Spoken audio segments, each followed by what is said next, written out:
Welcome to Monday Thoughts for the Week, a production of Global Agritrends. Clear, concise, market intelligence. Here are your hosts, Brett Stewart and Simon Quilty. Good morning, everyone, and welcome to another Thoughts for the Week.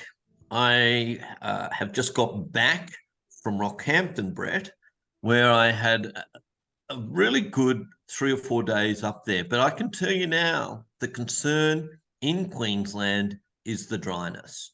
And it was very much spoken of. I was the guest speaker at the Elders Conference in Queensland. Anyway, Brett, let's move on to the rest of the agenda here. Okay, yeah, the concerns in dryness are not lost just on Australia. We're going to talk a little bit about that today over here as well. So, as we mentioned last week, the new website's up. The old website was globalagritrends.com. The new website is agritrends.com. You can use either of them. They're both run in parallel here for a few weeks. We'd encourage you to flip over to the new site, get logged in. Again, all you have to do is go hit login, then hit lost password, reset your password, put in the email address you've been using, and you're approved and you'll be good to go. Once you log in, you just click the subscriber portal. It's pretty straightforward. But if you have any problems, let us know. Shoot me an email at bstewart@globalagritrends.com or Sherry Thomas, S. Thomas at globalagritrends.com. So yeah, we're excited to hear any feedback. Hope that's working out for everyone. Simon, we've got a long list as usual, plenty to talk about, everything from activist policies to markets to price shifts and market shifts, both in the beef markets and the pork markets. Let's start out with this. This is big news. I was kind of shocked, Simon, to get your information on this over the weekend. This is a big story. So WOA came out in the last week and announced that no longer are atypical BSE cases required to be reported, Brett. Now, if you remember our interview last year with Dr. John Clifford, the former Chief Veterinary Officer for America, this was his number one pet hate. And only 2 weeks ago, you and I spoke at length about the inconsistencies of policies around the world on BSE. So, Brett, to me, this is great news. So officially, atypical BSE has been removed from WOA's list of notifiable diseases.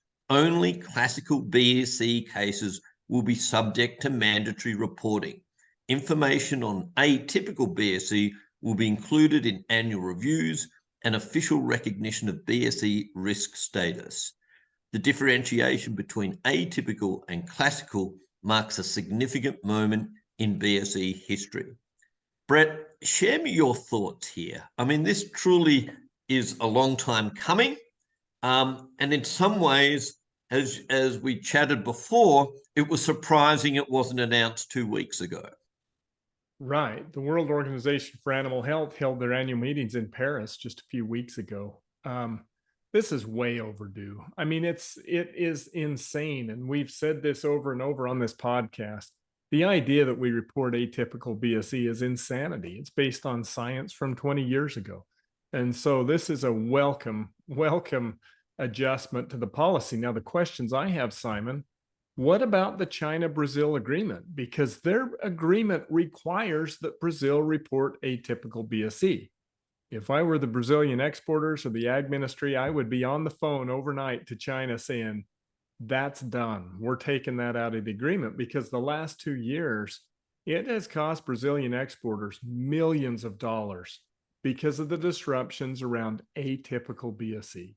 And hopefully for everybody involved in global beef trade, this thing fades away. The other problem here, the other question is, what about China's ban on Canadian beef? Canadian beef's been out of the market since 2021 over an atypical BSE case. And so I guess here's the chance to see, Simon, how responsive will China be to global standards? And Brett, were they even at the meeting? That's what I want to know, that when this was decided upon. We've got 70,000 tons sitting on the wharf in China today that is all about this as well. So, Yeah. gosh, there are many questions still to be answered, but if I was a Canadian, I'd be wanting to feel somewhat optimistic that some of these problems will go away. Well, again, this will be really telling. It will tell us whether China's going to adapt and conform to global standards or not. And let's see how long that takes. Agree. Simon, over to your interview here. So, Brett, this was a fascinating interview with Shahzad Kazi. We've done this regularly over the last 3 years. As you know, they have such a unique business. 1,000 companies, they download their P&Ls every month. And how they've done it, I mean, they've said they would not be able to do this today in China, set this up. But they set this up about 14 years ago, Brett, and today they fly under the radar. So interestingly, I think it was about 75% of the participants are private companies. The balance are state-owned enterprises. But Brett, here's a quick summary of Shahzad and my discussion on Friday. And keep in mind that the Chinese government had just lowered interest rates by 10 basis points the previous evening. COVID continues to be an issue, with many firms having outbreaks in May, the highest since February. Now, Brett, we didn't put this on the slide, but in actual fact, it was 62% of all those companies that they interviewed that still had COVID issues. That's a lot. That is surprising. Yet interestingly, Shahzad said that it impacted business not one iota in his mind anyway. Brett, revenue and profit increased for the third month in May, the strongest month since early 2020, effectively since COVID started. Brett, manufacturing activity accelerated in May. Output picked up notably from April, alongside sharp jumps in both domestic and foreign order growth. But interesting, Brett, it was driven by Asia, not by the US and Europe. They really lagged. And the question that I asked was, is this sustainable if only that export growth comes out of Asia? And the answer to that is, it's probably not sustainable. In the short term, it is, but we really need the US and Europe to step back in to maintain that growth. Travel and hospitality firms reported deceleration, but sales of volumes exploded at chain restaurants, Brett. So some of that revenge spending started to occur in the second quarter, in May. So finally, it's been a delayed kind of period, but it's now starting to happen. More encouragingly, retail sales outside of apparel saw a sharp improvement. Input costs, sales price, and wage inflation all spiked on the month. And unlike official data, to them at the Beige Book, this points to strong domestic demand, Brett. Job growth became more widespread in May, as they predicted the previous month. I think importantly, Brett, it would be the young people that you and I have spoken about where that increase really is required. And corporate credit appetite recovered amidst fresh signs of monetary policy easing. As we know, 10 basis points were dropped. Borrowing jumped as loan rejections continued to fall and interest rates slid. So, Brett, I think, one swallow doesn't make a summer, but this is the first true signs of things are back on track within China. I think we need 3 months of data to have any real confidence, but this is the first month, and I think it's a good outcome. But share me your thoughts. Yeah, I thought that was interesting. This is not what I've been hearing from people. I've been hearing how tough the Chinese economy is. Now, Simon, the May data showed that young unemployment rate actually increased about 1%. It's still above 20%. And I think if a lot of this depends on your baseline. If you're comparing the Chinese economy today to a year ago or to even 2 years ago, They have been in utter lockdown for 2 years.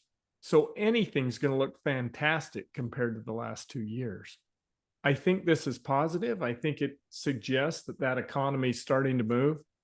But boy, I'm still a little bit skeptical of this thing really lighting up our markets, especially these beef and pork markets. I think China still has a tough go ahead. I talked to a friend who has friends and people in China, and he had recently been in China. And the comment he heard was that COVID, they're still having waves of COVID. And they asked him, they said, do you still get COVID in the US? He goes, oh, yeah, but it's like a cold, it's no big deal anymore because of the vaccine. And this guy said, not here. When you get COVID here, you still get sick. And he suggested that maybe it was the Sinovac vaccine. China still has not opened to foreign vaccines, and maybe there's some difference in the vaccines. But interesting for him to say COVID's not over in China. No, and that's the point that was made, at the start of our discussion, that 62% of all the firms that they surveyed out of 1,000 still had COVID issues. Well, this is so important to these global markets. What this Chinese economy does for the next 6 to 8 months is going to be very important. So appreciate you getting that interview, Simon, putting that together. It's unique information. It truly is unique. Yeah, we really appreciate Shahzad being willing to jump on and go through that with us. Okay, West Coast Port. The union deal was negotiated, so the slowdowns in recent weeks have been a real problem. It's rattled logistics managers. People are rerouting product down through the Gulf. Remember, those union workers at the ports, their prior contract expired July 2022, so they're going on almost a year without a contract. A tentative agreement on a new 6-year contract covering workers at all 29 West Coast ports was reached last week. They came to an agreement. Now, the deal still must be ratified by both sides. Could take a few weeks, but the parties indicated that port operations are expected to return to normal. And hopefully, Simon, we can just take this off the uncertainty list and say, okay, our West Coast ports are going to continue to operate at least for the next 6 years. California corporate guilt law. That was my name for it. That wasn't the official law. But on May 30th, the California Senate passed a law requiring any company with over $1 billion in revenue to publicly report greenhouse gas emissions. Think about what that means. Any company, now it's $1 billion today, that threshold will get dropped over time. They don't say you have to reduce them. They're just saying you have to report them. Well, the shareholders are going to look at that. People are going to look at that, and they're going to see who the big polluting companies are. And that's going to put enormous pressure on those companies to do something to reduce their footprint and or buy offsets. This starts that process of carbon offsets. This is just the beginning. It's going to go, I think this will happen beyond California. I think they'll drop that $1 billion mark. I think within a few years, most publicly traded companies will be reporting carbon emissions, greenhouse gas emissions, which will then guilt them to either offset or reduce their footprint. This is going to create a de facto carbon credit market here in the US. These guys are going to be looking for anything. They're going to be investing in solar panels in the Midwest. They're going to be just trying to push money anywhere so that they can somehow tell their shareholders their footprint is smaller. Like it or don't like it, this is the road we're going down. It's fascinating. This sets a precedent globally, in my mind. So do not expect this will be unique to California. Right. I think it will be across America. It will be across the world. And Brett, this feeds into ESG, environmental, social governance. Only last week, Brett, I was at a winery in Victoria here, and they were packaging up the dozen bottles of wine that we bought as we were at the counter, and on the box it had carbon neutral wine. And I said to the woman, do you get a premium for this carbon neutral wine? And she said, no, we don't. I said, does this enable you to get a loan? And she said, yes, it does. Mm-hmm. So that is what is driving this, is not the premium in the market. It's the fact that that company could get a loan because they ticked the box on carbon neutrality. ESG, environmental, social governance. Can I call it environmental social guilt? I think you can. That's the game, right? I mean, guilt is way more powerful than legislation with these companies. It is. Yep. So, heat waves, Simon. Well, Brett, no surprises, but I think it's important that right across China now, there are record heat waves or heat occurring, which is putting enormous stress on power, electricity grids, but they're breaking records everywhere in June so far. But it's not just China, Mexico. It's sweltering under atypical heat conditions as we speak. And safety precautions are being taken. Stifling heat wave in southern USA as well over the holiday weekend. Brett, record-breaking temperatures above 100 degrees Fahrenheit. And last but not least, Europe with temperatures soaring. Heat is looking to persist across northern and western Europe in coming weeks. And Brett, would you believe in southern Spain, they're expecting heat or temperatures to get above 45 degrees Celsius at the end of this month. Brett, you could fry an egg in that environment. That's incredible. And here in Idaho, Simon, we're a month behind. If you just subtract a month, that's the weather we're having. It's cold, it's rainy. We have thunderstorms every other day. The farmers can't cut hay because of all the rain. And there are very few evenings I can go out without a jacket on. I don't think we've been above 75 degrees twice yet this year. So interesting. The big story in the U.S. on weather is that drought risk rising for the U.S. corn crop. And the USDA data last week suggested that 57% of corn production is now within an area experiencing drought. We are at a very critical time here. It's gotten dry.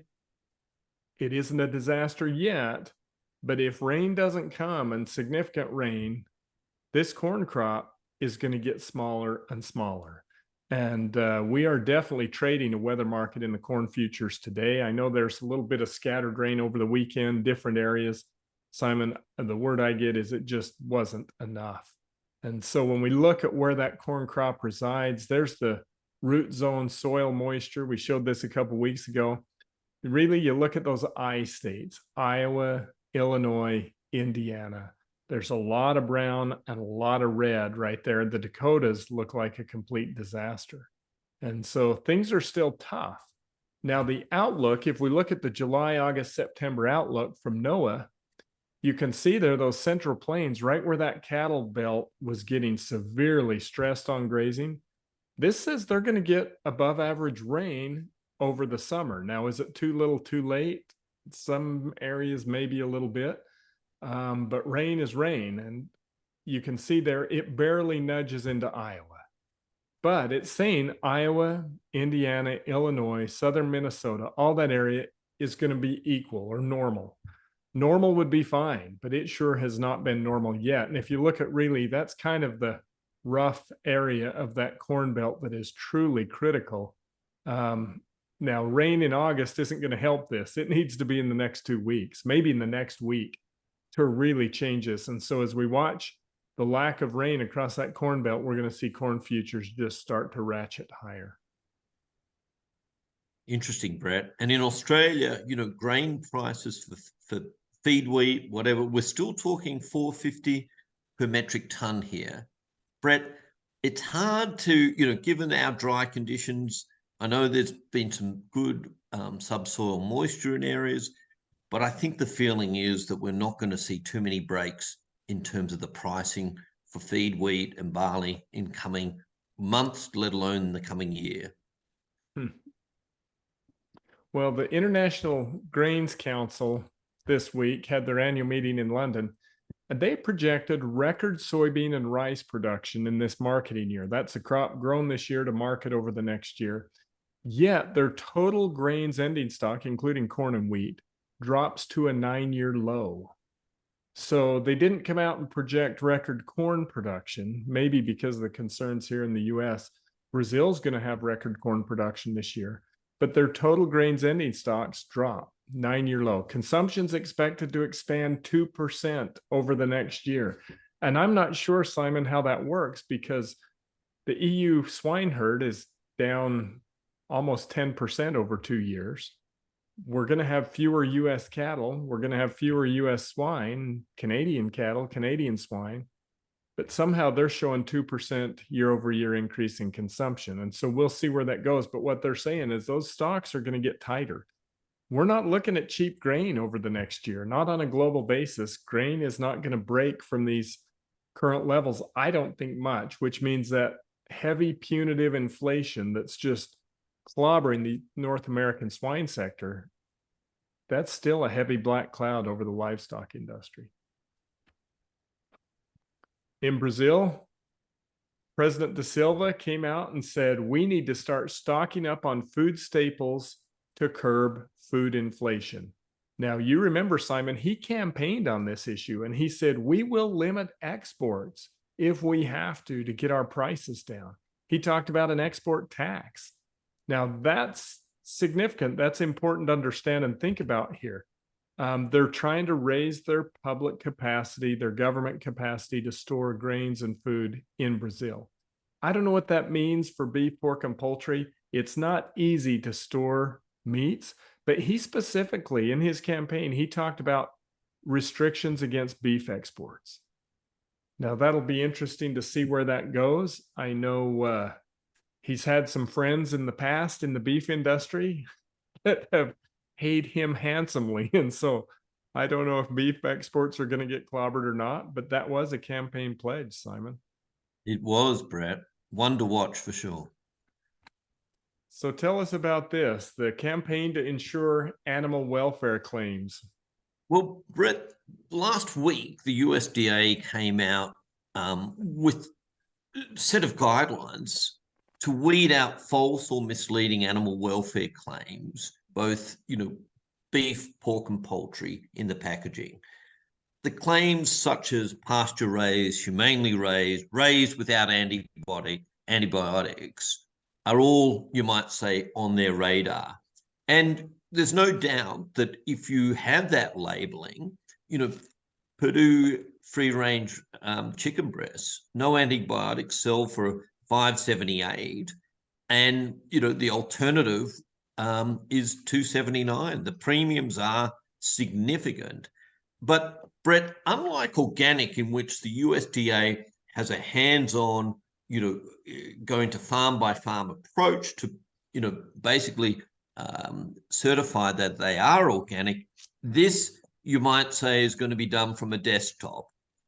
It will be done online, and the ability for them to police, they just simply don't have the regulatory authority to do so, Brett. And that came from the USDA's Deputy Undersecretary, Sandra Eskin. So to substantiate no antibiotics claims, the USDA also plans to explore new testing that can find traces of antibiotics in animals once they've arrived at a processing plant. Brett, that will be an interesting one to watch. Is this, though, Brett, all talk, and in the end, will it mean much action? What's your thoughts, given that they don't have a big stick to regulate? They have no teeth in this. So it tells me you can kind of put what claims you want on there as long as you can file paperwork. If they have no enforcement of the claim, it looks to me like this is a waste of time. And Brett, what does it mean for imported as well? Can you regulate and control, oversee imported meat that lays similar claims? Yeah. How did they audit those labels on imported Brazilian, Australian meat? It gets complicated. So then, just to add another interesting twist to this tale, last week we saw activists go onto a farm in California where more than a dozen chickens were stolen from the farm in order to save them, to rescue them from a slaughterhouse. And Brett, effectively, the 4 members of Direct Action who already face criminal charges for alleged thefts of birds from poultry farms in Sonoma County. They, in the eyes of the Purdue's chief animal care officer, these trespassers had endangered themselves, workers, and animals. Their actions on our property were not only dangerous and illegal, but unwarranted and grossly misinformed. Brett, are there 18 chickens lying on a beach sunning themselves in Mexico in refuge? What's going on here? I'm sure they completely saved those chickens, Simon. Now, just for reference, I'm just looking here. In the US alone, 8 billion chickens are killed every year. Now, 18 of them got saved, right? Now, those 18 are going to die someday. I don't know. They might be dead today, but good luck. All you got to do, you're 18 down and 7.9999 billion to go. It's lunacy, right? Brett, if it's funny, but it's incredibly serious at the same time. I mean, truly, it does beg the question, with those, new requirements on labeling by the USDA, and to me, to assure the public, because this kind of rubbish will continue. So to me, it could see changes by the USDA in terms of that policing of those claims and those animal welfare issues, and should their stick be bigger so that these activists stay out of, you might say, this space. But Brett, let's talk about how good these 18 chickens are feeling about themselves with this news about Good Meat and Upside getting USDA label approval. So cell-cultivated meat makers Good Meat and Upside Foods have both received approval for their cultivated meat labels from the USDA. Brett, it's a bit unclear whether the labels on these two products will be the same or similar. Upside has reported that its label uses cell-cultivated chicken. Kind of whets your appetite, doesn't it, when you hear nothing that? says yummy to me like cell-cultivated chicken. Go ahead and put that on the label. Now, Brett, this is one of many steps. So both companies still need to obtain a grant of inspection from the USDA before their cultivated chicken products can be offered for sale in the US. Brett, there are 18 chickens I know very happy to see this going down this path, but share me your thoughts here as well. I just think this is a long, long bow. This idea of cultivated meat. Someday, my theory is this: if you could make cultivated chicken or cultivated beef, say you could make it for 50 cents a pound and blend it with regular beef or chicken and stretch it at a 10% ratio, there's probably a place for it in the market, but I don't think consumers are really anxious to turn to sell cultivated chicken, my opinion. And Brett, China takes next steps in currency globalization with Hong Kong stocks priced in yuan. So in the last week, the Chinese, have come out with 24 Chinese companies who are now trading in their home currency, of which Alibaba is amongst those. There are 24 stocks which will be priced and traded in both yuan and the Hong Kong dollar. China is pushing for the internationalization of the yuan to avert geopolitical risk and reduce reliance on the dollar, the US dollar. Brett, is this got teeth or wheels, or is it just them laying claim to something that will not occur? I think it's a really interesting space. The currency globalization, I think, Simon, is a tall hill to climb. If you want to migrate or diminish the US dollar, it's going to take a lot more than what they're doing now. And I think in times of volatility, countries will flock back to that dollar. There just has not been a stable replacement. My theory. I think agree. It's a lot of talk. I'm keeping an open mind, Brett, but I agree. But what it does mean is I'd like to get some experts in on this subject matter and get their thoughts. So to me, That would be great. for us to progress this discussion, let's get the experts in. Super. So the US Fed announced last week they're going to hold rates, but they said we're going to hike it 2 more times this year. The job of the Fed is to scare the market into submission so they don't have to raise rates. And I think the market's gotten pretty good at calling their bluff.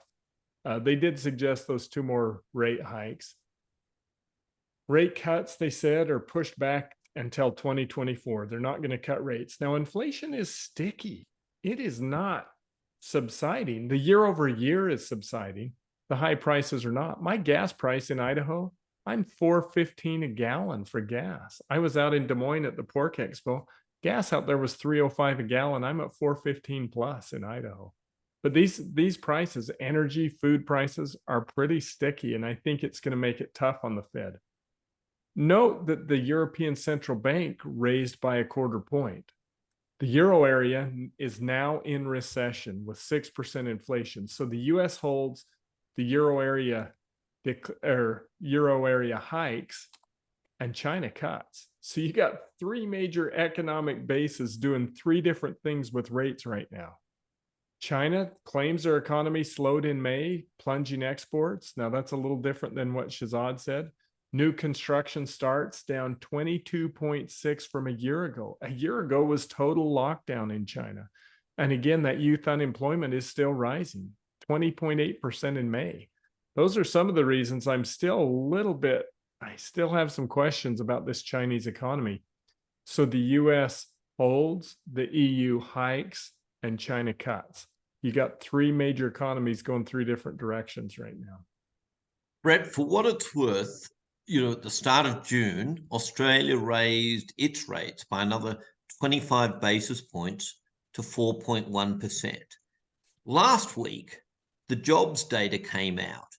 The market was expecting 15,000 jobs to be created. In actual fact, it was 75,000 jobs created. Wow. Way beyond expectation. That points to another rise in Australia next month in terms of rates. Interesting. Retail meat prices, the May data came out. Squint hard and look at that beef price. Simon, we're going higher. Beef price is going higher. Pork is steady. Chicken is steady. But we're just seeing that tight market. And consumers have showed us. They showed us during COVID. You threaten to take away their beef, you have no idea how much they'll pay. Americans love beef. And so far, the money flow is going. This is the entryway for all the profit that gets allocated among all levels of the beef industry. And right now, as we know, that leverage is shifting heavily to the cattle producer. This is fantastic news for cattle producers. The more money that comes in the gate with leverage, the more money flows back into those cattle prices. What about Brett, Australia? We got the quarterly data for this year. Brett, of all the 4 items in front of you there, beef, chicken, lamb, and pork, as you can tell, beef has somewhat steadied. In actual fact, it fell 0.5% in that last quarterly figures, whereas every other item actually was higher. Now, many may say, well, we've had such a dramatic fall in terms of cattle prices, lamb prices, etc.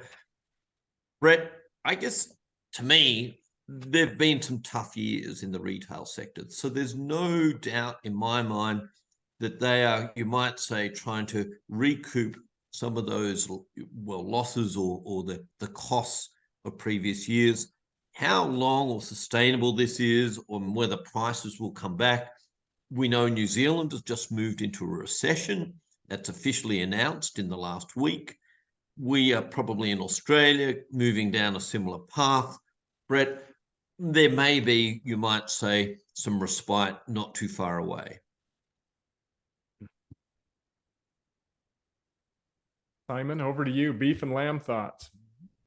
Well, Brad, the USDA came out once again in the WASDE report with some revised figures. And I think it's really important that we take note of these. The USDA forecasts that the second quarter beef production is little changed from last month, as an increase in expected cow slaughter will more than offset the anticipated carcass weight falls. But the third quarter production forecast is lowered by 0.6%, but overall, Brett, it's still 5% lower compared to last year's third quarter. A slower pace on fed cattle slaughter, a lower expected average carcass weights are more than offset by the cows in the slaughter mix. Brett, it's exactly what we spoke about last week. The tail is kind of continuing to show itself in this drought in North America. The fourth quarter production outlook is higher by about 190 million tonnes. That's an additional 3%, but still is down 5% from a year ago. So prior to the quarter, as more fed cattle are expected to be marketed based on higher first half year placements. In addition, more cows are expected in the slaughter mix and the average carcass weights to be lower. For the year, Brett, more fed cattle and cows in the slaughter mix more than offset lower expected carcass weights. Overall here, Brett, raising the outlook for this year by 146 million pounds to 26.9 billion pounds. This is down 4.3% on last year. It's no surprise, but Brett, I think we're not going to see that real rebuild and relief until next year, which is what we said last week. Yeah. And I think that 2-year decline will be 8% plus. Agree. So U.S. cattle markets, the cull cow prices are surging higher. Here's LMIC showing the cutter cow prices. Killer cows are extremely high. And the real story here, Simon, is based on your female slaughter rate. We're still slaughtering above 53% females. And what's the market telling us right now? We need more, right? It's not enough. And this killer cow price is so high right now, it's actually causing some dairy liquidation. There are dairy farmers looking at these cull cow prices going, my cows are worth more as beef than they are as dairy cows. And we're actually seeing some dairy cows go out over this. But this is going to make it tough on these cattle producers, especially this fall when they're making that decision on what cows to keep and what cows to sell. If you have a late bred cow or you have a good young cow that's open and she's worth $1, $1.10, $1.20, that's a tough decision whether to keep her and breed her. And that decision is complicated here by these high calf prices. Calf prices are soaring higher. You can see the calf price on the left, that's the 5-6 weights. In the Southern Plains, those things are up pushing $270 a pound. I've heard of some calves recently. What were they? 5-weight calves for fall contract. Producers typically contract for fall, October, November. Those calves are all up in that $1,500 a head range. And so if you look at the chart on the right, that's LMIC's cow-calf returns. We are looking in 2023 at the second highest returns on record. And if you look long-term at that chart, if you exclude the blow-ups, cow-calf producers on average make about $20 to $30 a head every year. They're looking at making over $450 a head this year.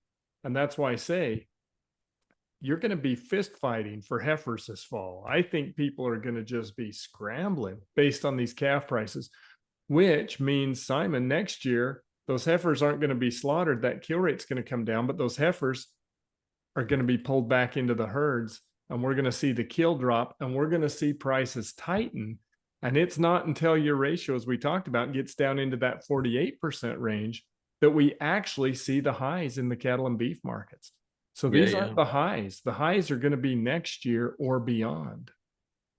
Brett, it's extraordinary. 30 years ago, if you had have said to a cow-calf operator, there's going to be a drought, we're going to kill more females ever in history, in US history, and yet you're going to see record cattle prices, calf prices, they would have looked at you and said, you're mad.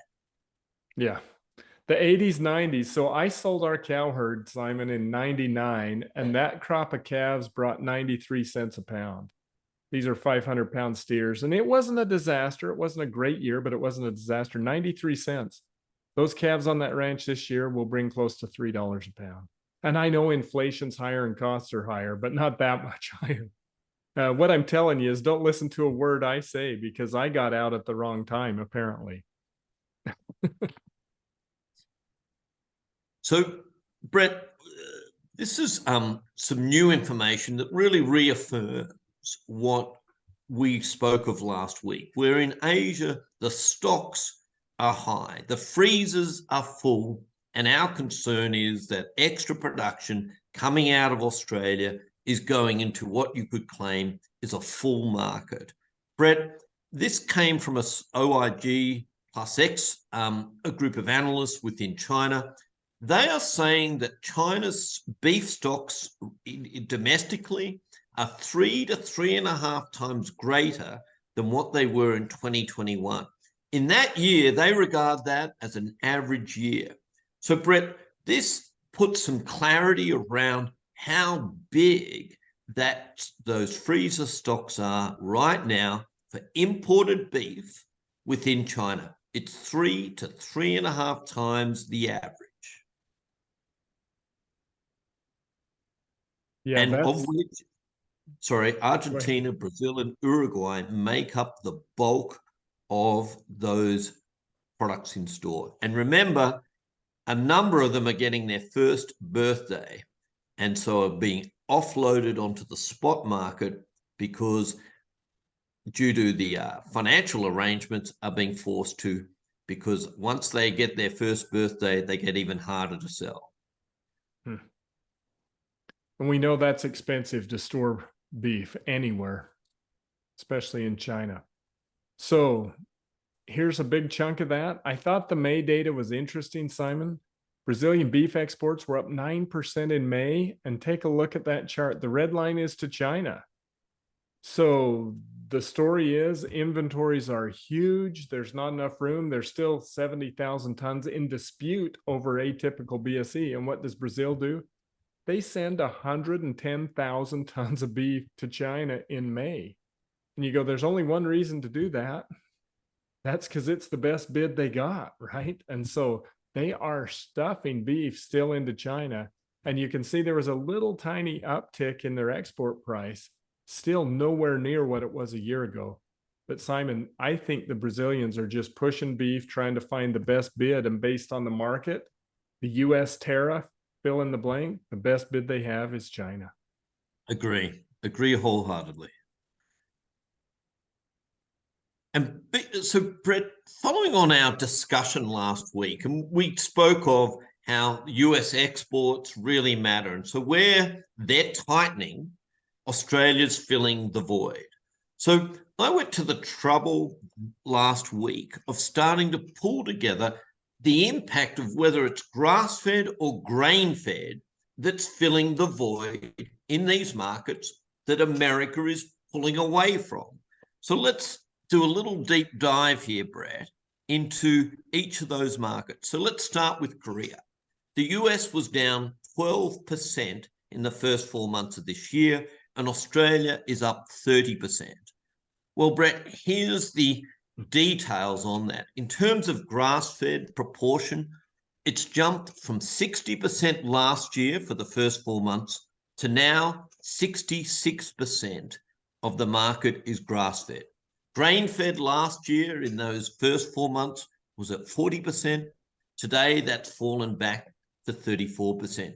So grass-fed is very much filling that void that America has left in that Korean market. It tells me it's all about price, because the grass-fed to me is going to be so much more affordable than the grain-fed, Brett. Then if we switch across here and look at China, down 14% from America, up 31% from Australia. Well, Brett, 54% last year was grass-fed into China out of Australia in those 4 months. That has now jumped dramatically to 63%. And in actual fact, our grain-fed proportion was 46% last year and is now down to 37% in China for the first 4 months. Brett, that surprised me a little, because if you remember when we spoke of this in the past, we saw that this enormous opportunity had presented itself if we look at the last 3 years since phase one agreement. So the black line here is US grain fed into China. And you can see that it's an enormous growth during that period in frozen grain-fed beef. Now, in the green, in the past, Australian grass-fed played a critical role. It almost took over the role of Australian grass-fed. Then, in late December, we had that dramatic fall in exports out of the US into China, and Australia has actually stepped up to fill the void. I thought it would be more grain-fed, but in reality, it's grass-fed. Brett, I think this tells us a lot about, once again, the economy in China, the affordability and the importance of cheaper protein. But share me your thoughts on this. Yeah, I agree, Simon. I look at that and, that big drop right there, October, November, December, right through spring. And the reason for a lot of that buildup was COVID. And so you had Chinese COVID roaring north to south across China. But yeah, that's interesting to see the grass-fed is taking that market share. Now, grain-fed is up slightly over the March, April, May period. So it's not all about grass-fed, but it's a big part of the discussion here and is the bigger mover of the two. But for what it's worth, I thought we'd see grain-fed only fill that void, but in actual fact, it's grass-fed. And Brett, when we look at the impact in Japan, there's another interesting one. So the US is down 8%, Australia's up 6%. And there's almost no change in terms of the grain-fed needs. Australia, it was 57% in 2022 for those 4 months, and it's fallen slightly to 56%. Grass-fed has gone from 43 to 44%. Brett, almost no change. And it says a lot about that Japanese market and I guess how much they're tied into that. But share me once again your thoughts here. Yeah, I think that's interesting. I think Japan just is an established market. They have their grain-fed beef bowls, and they're just hard to move off of that grain-fed market. They would rather import less than not import grain-fed. And I think it's a stubborn market that way. I think they're struggling to bid toe-to-toe with China and Korea as well. Yeah, no, it's fascinating. And here's the other interesting one to note, that Australia is, as we said, keeping its grain-fed influence in that market. And I think a lot of it is through the full sets. So it is the cheaper way for the Japanese to buy. They get the mixed bag of lollies and they get what they really want out of it and a couple of cheaper items in the mix. But Brett, to me, probably that gain, you might say, is still, it's moving down the full set path, you might say. Brett, we look at the final, what we call other markets, in terms of the US is down 7% and Australia up 25%. So these are all other markets apart from those other major three or so. And Brett, what's interesting here is that grass-fed dominates 91%, and now it's gone to 93%. And grain-fed is down slightly, 9% to 7%. So first of all, apart from our 4 major markets, grain-fed hardly goes anywhere else. And secondly, as we know, as global economies struggle, grain-fed will be the one to suffer into these alternate markets. Once again, Brett, do these thoughts line up with your own? Yeah, I think the market's confirming what we have been suspecting. Yeah. Grass-fed is affordable. Yeah. Here's an interesting one too, Brett. Full sets to the US. To me, this probably reflects Wagyu and the 250-day Angus programs. It's gradually on the rise. Now, is this due to increase in demand? I don't think so. I think this is actually due to the slowdown in other markets that has basically pushed a lot of that meat into the US. And why it's been pushed there, Brett, is the pipeline is full. Because it's such a long pipeline, you've got to go somewhere with this meat. And I think it's been to the US because it's probably the safest economy. And we've shown that freezers are full across Asia. So, Brett, this is somewhat concerning in the sense that, to me, we're probably going to get an oversupply of high-end quality meat within that US market, and it will be a dampener on that market for a period. But Brett, on the surface, this looks like increased demand. In reality, I don't think it's that at all. I think the US has become a safe haven for that high quality end because of those other key markets such as China and Korea being such a challenge, as we've spoken of over the last few weeks. Lamb exports for May. So here's a quick update, Brett. And with lamb racks, we've seen finally, that seasonal pickup. But Brett, it's challenging. And so that's to North America, as you can see, where the pickup has been, Korea being the next major market. And really, apart from those two, the rest really fall by the wayside. If we look, Brett, at lamb legs, it's still been challenging. The shipments are way down. If anything, they're going to China. It's on the increase. And Brett, it's on the increase for one reason. They're cheap. China would not be buying them otherwise. So it looks to me like lamb legs have really struggled into the US. That increase in seasonal demand I was hoping for hasn't quite happened. And this is a crucial item. And what it's happened is it's got cheap enough so that now China has become a significant buyer. And who knows, next month may exceed the US on where lamb legs go. Lamb shanks, Brett, similar deal. I think it's been a fairly slow market in North America for lamb shanks. And once again, we haven't seen that pickup that we expected that normally occurs during June, July, August period. So, Brett, it's been a little sluggish. And lamb shoulders. Thank God for Korea. That's all I can say, because they have truly stepped up. And once again, China is in the mix, which tells us it's cheap. And if we then go to breast and flap, China again is in that picture. And we've got Papua New Guinea as the next major destination. Brett, they're a cheap buyer. And manufacturing, once again, it's because it's so cheap that China has stepped back into that to buy. Brett, when we look at the pricing across these, the only item that has really held its own has been racks. We look at the other items in North America, thanks to Erna Barry, but we can see here in terms of the frozen shanks, prices are down. In legs, they're down over the last 3 or 4 weeks. And you can see down there, in terms of chilled legs, it's down. And last but not least, frozen shoulders are down in price as well.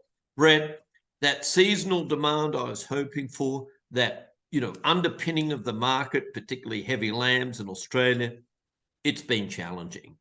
Share me some of your thoughts here, though. Yeah, well, it's interesting to me, Simon, to see those lower lamb leg shipments to the US, because we're in a highly inflated meat market. I don't know. I don't know if we're just late or if that's going to come. It's hard to believe that those aren't going to take off here, because we saw the retail prices here. They're pretty high. And if those lamb legs are cheap, I would think they would find a home here. You would hope. And Brett, goats and mutton. Just a quick snapshot. Goat slaughter in Australia is up 30% year on year with last year. They're in abundance. And the good seasons have seen that those feral goats are coming forward in numbers. The expectation is about 1.6 million head to be killed for this calendar year, Brett. Brett, when we look at where those goats have gone for the first 24 weeks of this year, where they've been slaughtered, is 40% in Victoria, 36% in Queensland, 17.5% in New South Wales, and in South Australia, 6%. Brett, keep in mind that there's a number, 1 or 2 plants out of Victoria that are sucking on New South Wales, Queensland, and the Northern Territory to get all their goats.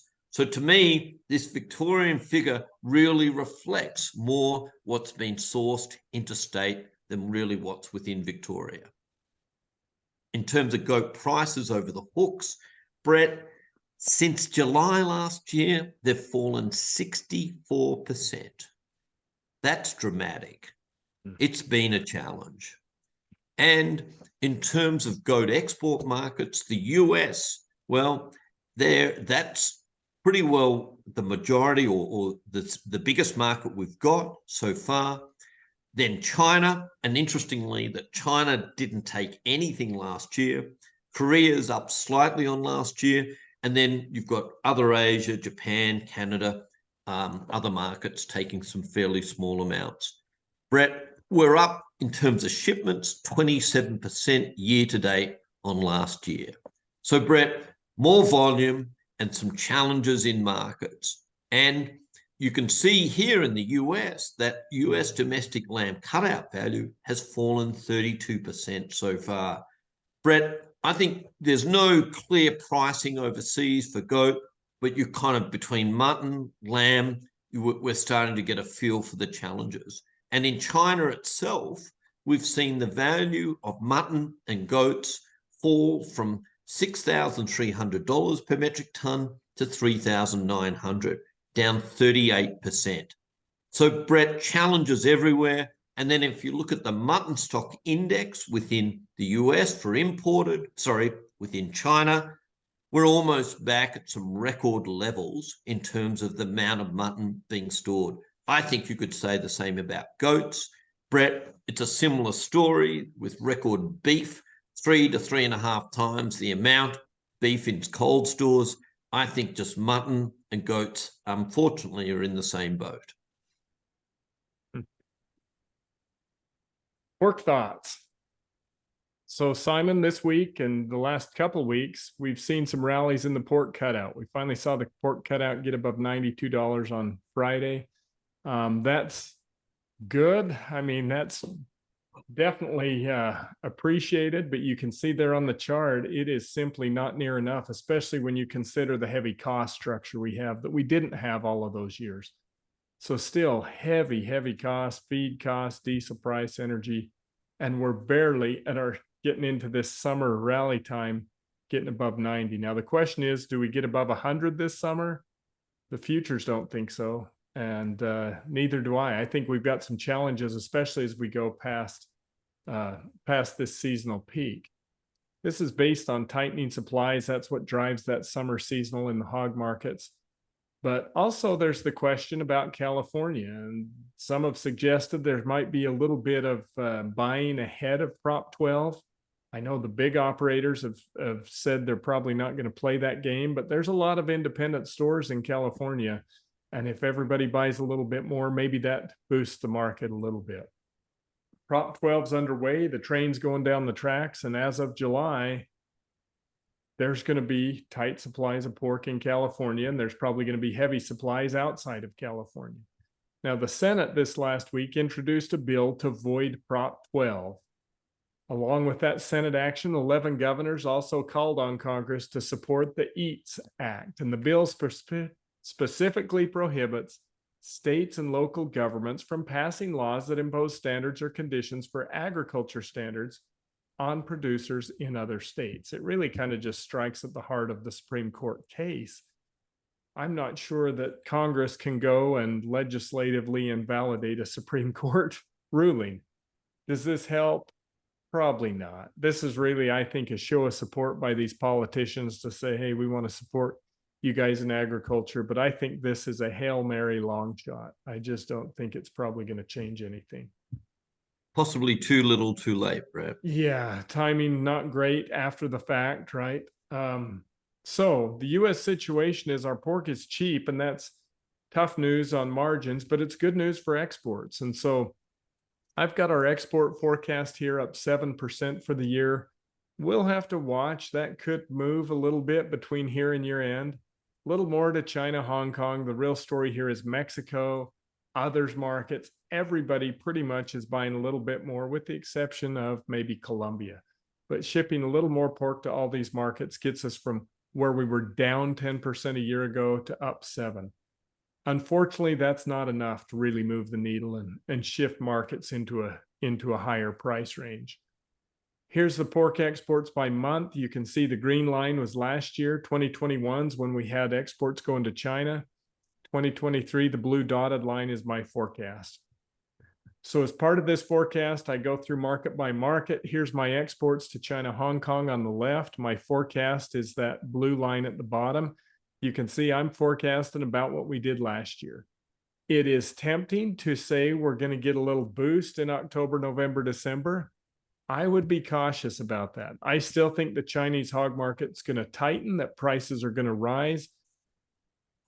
But based on the relationship between China and the US, that trade friction, China's desire to wean away from US supplies, it may be tough. I'm just not super optimistic. I think the market will come and maybe some more Canadian pork, but I think I'm hesitant to throw that flag into the fourth quarter that we're going to see that big bump.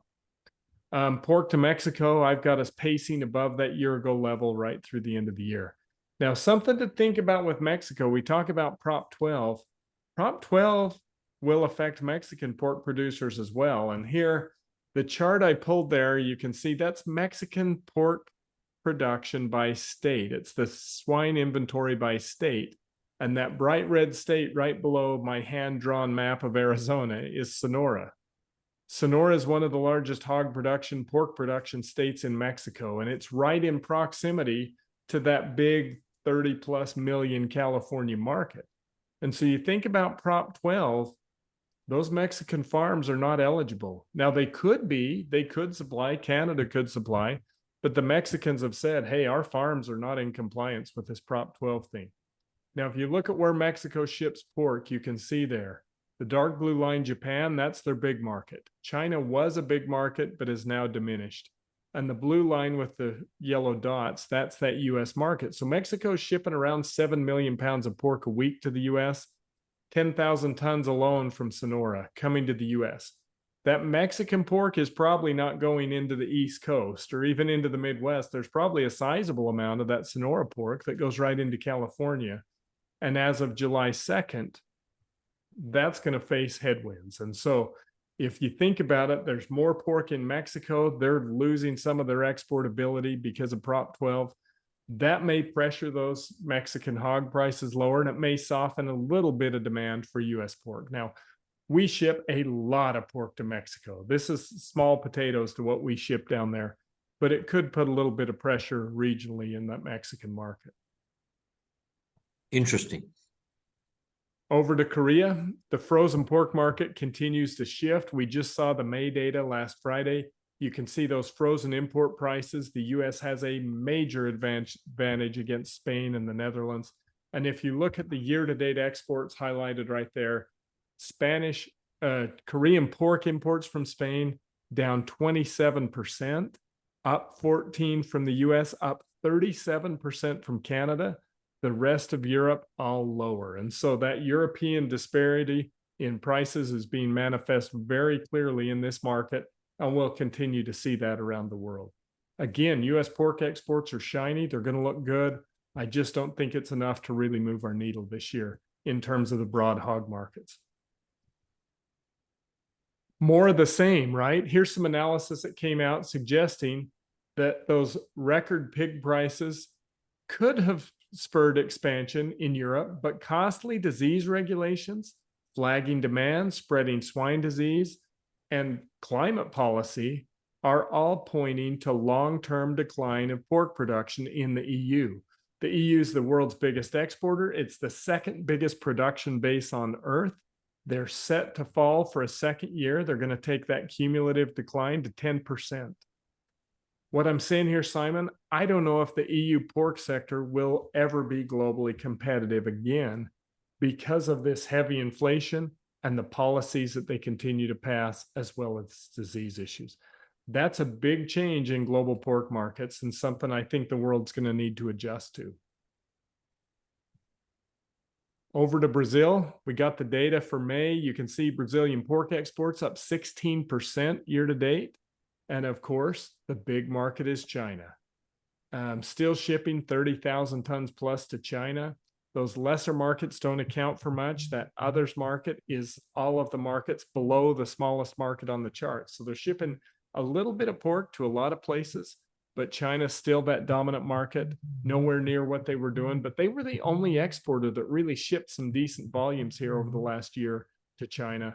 And as that market comes up, we all know, Simon, that China-Brazilian relationship is pretty cozy. And I think they love to try to diminish their dependence on U.S. pork and other proteins.